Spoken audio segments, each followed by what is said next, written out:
back to Kevin Toll Reads, where I am here to talk about my top short stories of 2024.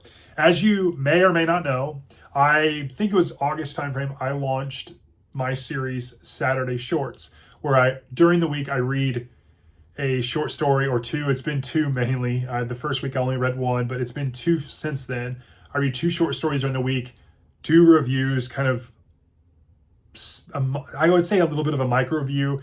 And then on Saturdays, I launch the video and give you my picks for that week along with the review. Sometimes I will spoil and say, hey, I'm doing a short story from this author and that, but most of the time it's been a surprise and it's been a lot of fun. And like everything else I have in my Excel file, I keep track of not only all of the short story collections, novella collections, and everything else from various authors that I've acquired over the course of the last 6 months. I keep a record of all those. And I also keep a record of all the short stories I've read by month and by author. And I keep a score. And so doing a top 10 was something I was looking forward to with both the novels, but also my short story collections and short stories I've read. So it's been a lot of fun. And I am looking forward to going through this. So with all that being said, I have 10 short stories here. I didn't have anyone that repeated as an author, which I thought was really cool how it shaked out. I have the 10th score at a 4.4 and the top scores at a 4.8. So I've got a pretty good representation here. And we're going to jump right into this. At the number 10 spot, this was the first time I read a Conan story from this collection, The Coming of Conan the Cimmerian from Robert E. Howard. I read The Phoenix on the Sword. It was my first read out of this collection, and it was great. I gave it a 4.4 out of 5, and it is the short story that kind of spawned me to, hey, you know what? I could break this book out into these tales and do it episodically as its own little series. And that's what I've been doing, and it's been a hell of a lot of fun. I am now at the last one. I'm going to be doing the Hyborian Age notes and everything in here from Howard to give you guys some insight and a review on that. That was a suggestion from Tim at Secret Fire Books. He is a huge Howard fan and Conan fan, and so I am looking forward to that. Once I finish this, I'm going to go into the next omnibus collection I have from Howard, and we're going to read some more Conan, and I'm going to continue to work my way through. It's been a lot of fun. It's also spawned me to do the similar thing that I'm doing with Conan, doing it episodically. I'm doing it with Sherlock Holmes now, and I'm toying the idea around about doing it with Lovecraft's tales as well. Man, Howard can write sword and sorcery. His writing, even for like the 1930s when he was writing these, it's just great. It's absolutely great. You should check these out. The Phoenix on the Sword is a fantastic tale. One of the many good ones in this collection. You should check it out. At the number 9 spot, it was the first short story in this collection by Peter Straub called Interior Darkness. I've read 2 out of here now, and I've been happily impressed with both of them. This one was slightly better than the one I just read and reviewed on the channel this past weekend, but it is Mr. Aikman's Air Rifle. Straub can write a short story and he can write horror fiction pretty well. Supernatural horror. It's pretty evident why he co-authored The Talisman and then its sequel, Black House, with Stephen King.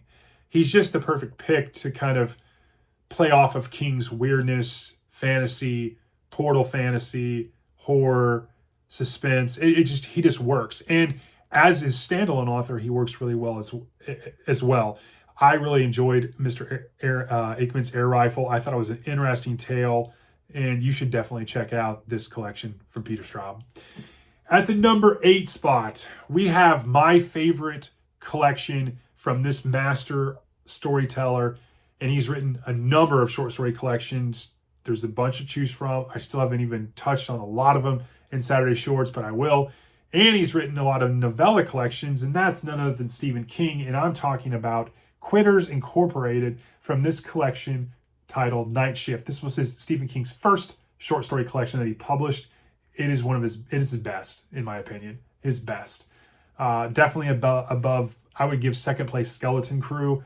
But Quitters Incorporated is a fantastic story. It's about a gentleman that wants to quit smoking, and he sees a friend at a bar in an airport and he tells them, hey, you should check out this place. And their methods are guaranteed, but their methods are very intrusive.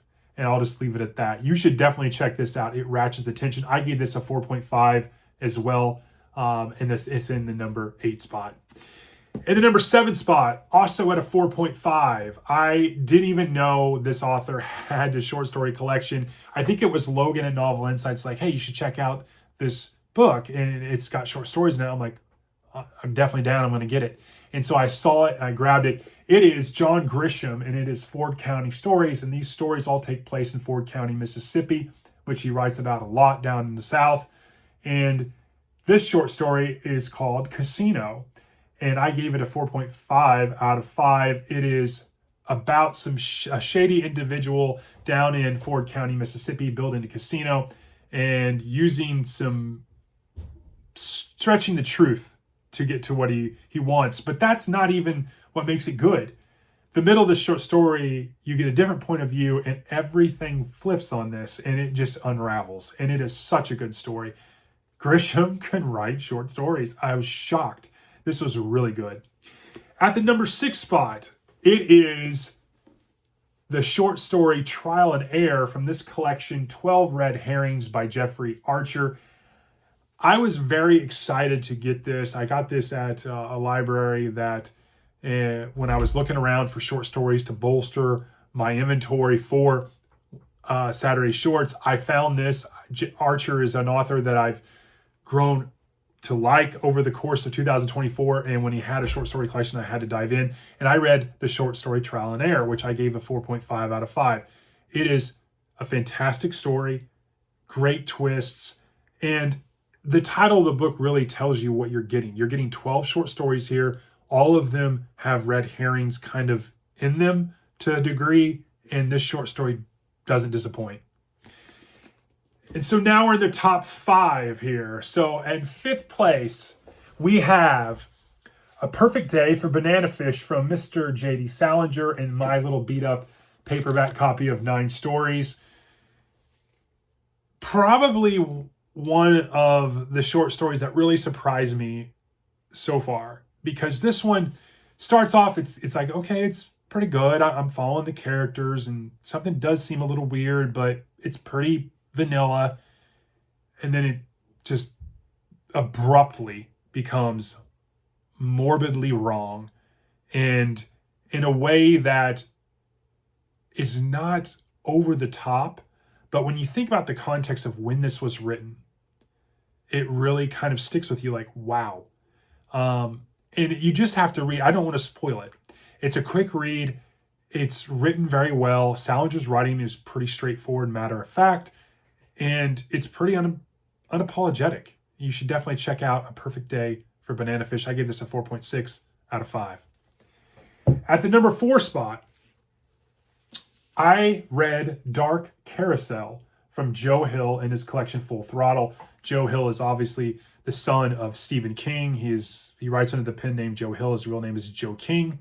And Dark Carousel is everything that I want a short story to be. You have slice of life teenagers. They're in a carnival. There's drinking. There's lusting. There's 2 couples, and there's some bad decisions. They take things too far with a worker, and the next thing you know, you have supernatural elements. You have horses from the carousel chasing them. It is bonkers. You should definitely check out this short story. It sticks with you. It absolutely sticks with you. In the number 3 spot, we have from the collection Twisted by Jeffrey Deaver, we have Without Jonathan. Without Jonathan is a tale about a woman that is starting to cope with her life without Jonathan, her husband. And you think it's kind of like, okay, we got a broken heart, marriage is going to end story. And it goes absolutely haywire. You get this huge twist that just throws everything that you think you know about the story upside down. And I'm going to leave it at that. It is fantastic. I gave this a 4.7 out of 5. At the number 2 spot, at a 4.8 out of 5, we have from Dean Koontz's collection Strange Highways, we have Down in the Darkness. This was a recommendation from Brian M.R. Pronic 1. He was like, hey, you should check this out. This was a story I read many years ago, and it's kind of stuck with me. I remember it being pretty good. You probably would like it. And wow, did he pick a good one. 4.8 out of 5. It's about a gentleman who buys a house, and the house has a door that's not supposed to be there. It leads down, down, down, down. Unfathomably far down below the earth in California, where basements are just uncommon. This thing goes 10 stories down. And his wife or fiance, she can't see the door. And sometimes the door is not there, but it is. And then he kind of makes some assumptions of why the door is there. And his backstory in Vietnam and the torture that he had comes back to play a role in this story. It's disturbingly eerie, a great twist hook at the end. It's just such a good short story. I'm eager to get back into this collection. I read a couple out of here. Koontz can write. I know a lot of times people are like, well, Koontz is like the JV version of Stephen King. Koontz can write. Let's be honest. And this short story is great. If you have this collection and you have not read Down in the Darkness, you need to check it out. And at the number 1 spot, also at a 4.8, I was kind of torn between Down in the Darkness by Dean Koontz and this one. But this one it was one of the early ones I read. I got this at a used bookstore. I read the story before. It's kind of almost novella length, but I wanted to reread it. It's been a while. We're talking Call of the Wild by Jack London. I gave it a 4.8 out of 5. I mean, it's such a good story. It's such a good story. I mean, it's about a dog. You get a lot from a point of view of a dog, a buck. It's just what dogs go through, in the Alaska, it's in the cold, and just pulling sleds and the mining for gold and the gold rush and the snow and what they endure, and Buck's never-ending fight to keep moving forward and finding for his forever home. I mean, it's just such a sentimental pick. That's really what pushed. I mean, Down in the Darkness is great. I was really torn which one to give. I mean, come on. It's Call of the Wild. I mean, so I had to give a little bit of a nod to this one, even though it scored the same. And that is my list. I'm not going to embellish any longer. I mean, obviously, Call of the Wild. I mean, come on. But that's my top 10 short stories for 2024. I hope you enjoyed this. I am going to continue reading short stories for my Saturday short. That is going to be a given. It's going to be a cornerstone of the channel. I'm going to continue. I have a ton of collections from various authors, and I'm continuing to try to move into different authors and continue to keep it fresh on Saturday shorts. I have been telling people, if you have recommendations for short stories, I'm taking notes, and I have been getting some feedback and taking some notes about different authors.